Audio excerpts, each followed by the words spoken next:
नमस्कार सभी साथियों का HBN 24 न्यूज में स्वागत करता हूं। जी हां, हुड्डा साहब ने कह दिया है कि अब सबूतों के साथ बात करेंगे। जी हां, मार्केट के अंदर नेता तरह तरह के बयान दे रहे हैं कि यहां धांधली हुई है, यहां पर मशीन हैक हुई है, यहां पर मशीन की बैटरी 99% चार्ज है। इसी बात पर हुड्डा साहब मीटिंग करने जा रहे हैं। जी एक मीटिंग तो कल हो चुकी है, एक मीटिंग और हुड्डा साहब आने वाले 2 दिनों के अंदर करने जा रहे हैं। जी हां, 10 तारीख के आसपास मीटिंग होने जा रही है। मीटिंग की पूरी बातें बताएंगे कि किन सबूतों को लेकर हुड्डा साहब ये मीटिंग कर रहे हैं। लाइक एंड शेयर कर दीजिए, चैनल को सब्सक्राइब नहीं किया है तो सब्सक्राइब कर लीजिए। अगर सबूत बिल्कुल सही पाए जाते हैं तो हरियाणा के अंदर दोबारा चुनाव हो सकते हैं। हरियाणा के अंदर अगर पूरी सीटों पर भी चुनाव नहीं होंगे तो जिन सीटों पर सबूत पाए जाते हैं उन सीटों पर दोबारा चुनाव हरियाणा के अंदर हो सकते हैं। ऐसा आपको बताना चाहूंगा कि हुड्डा साहब ने अपने सभी विधायकों को आदेश दे दिया है कि जिन सीटों पर कांग्रेस पार्टी हारी है उन सीटों के नेता जो गड़बड़ी के आरोप लगा रहे हैं वो सबूतों के साथ मीटिंग के अंदर आए। उनके पास कोई ना कोई सबूत होना चाहिए कि यहाँ पर इस प्रकार से गड़बड़ी की गई है, यहाँ पर अधिकारियों ने मनमानी की है, यहाँ पर मशीन के अंदर 99% बैटरी चार्ज पाई गई है तो उनके पास प्रूफ है। यहाँ पर मशीनों के गड़बड़ी के प्रूफ है। अगर उनके पास प्रूफ है तो हुड्डा साहब साफ कह चुके हैं, हुड्डा साहब लीगल टीम के साथ कोर्ट जाएंगे और उन सीटों पर दोबारा चुनाव करवाने का काम करेंगे। वहीं पर आपको बता दें कि लीगल टीम स्टडी करेगी, जिसके बाद वो कोर्ट जाएंगे। वहीं पर आपको बता दें कि मीटिंग के अंदर उदयभान जी और करण दलाल भी मौजूद थे। जब ये बात मीडिया के सामने कही गई उस टाइम ये नेता मौजूद थे। 1.5 घंटे मीटिंग चली और 9 नवंबर को दोपहर 12 बजे दिल्ली में दोबारा मीटिंग की जाएगी। जी 9 नवंबर को दोबारा मीटिंग होगी, सबूतों के साथ हुड्डा साहब ने वहां पर बुलाया है। डेट मैं आपको बता देता हूं कि अभी मीटिंग के अंदर जो कल मीटिंग हुई उसके अंदर हुड्डा साहब ने कहा है कि 9 नवंबर को आप दोबारा आइए।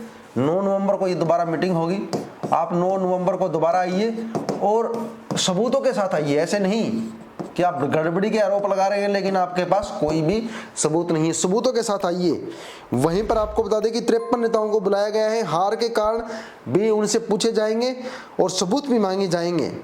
वहीं पर लीगल टीम अध्ययन करने के बाद कोर्ट जाएगी, अदालत का दरवाजा खटखटाएगी, जिसके बाद कोर्ट ही विचार करेगी कि हरियाणा के अंदर दोबारा चुनाव होंगे या नहीं होंगे। वहीं पर भाजपा के नेता लगातार तंज कसते हुए नजर आ रहे हैं। अनिल विज ने मजाक में कह दिया कि हार से बचना है तो राहुल को रोकें। वहीं पर आपको बता दें कि 4 बिंदुओं पर फोकस किया जा रहा है। पहला बिंदु क्या है, पुलिस का क्या रोल रहा, चुनाव के अंदर पुलिस का क्या रोल रहा। भाजपा के नेताओं में उनके प्रतिनिधियों पर शराब और पैसे बांटने के आरोप लगे तो किन किन एरिया में कब कब पैसा बांटा गया इसका सबूत दिया जाए। दूसरा फोकस पॉइंट रहेगी अधिकारियों की भूमिका। भाजपा के पक्ष में वोट डलवाने का आरोप अधिकारियों पर लगा है तो इन अधिकारियों के नाम और वीडियो फुटेज दी जाए। धर्म के नाम पर वोट मांगने वाले नेताओं के खिलाफ सबूत लेकर आए।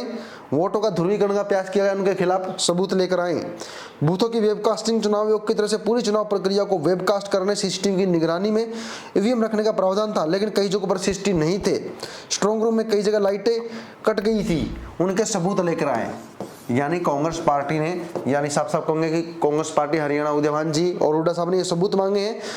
कमेटी में 5 हारे हुए नेता शामिल है, आफ्ताब अहमद भी शामिल है, केसी भाटिया भी शामिल है इस कमेटी के अंदर जो इन पर विचार करेगी।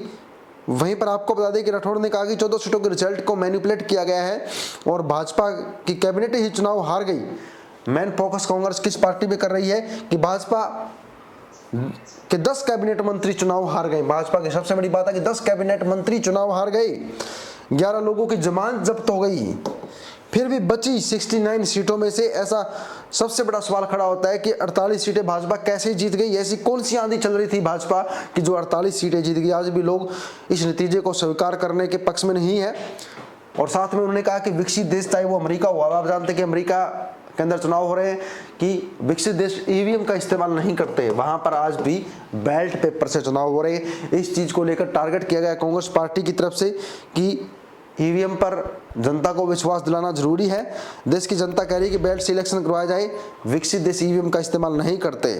इसको लेकर भाजपा अब टारगेट करने में जुट चुकी है ईवीएम को लेकर।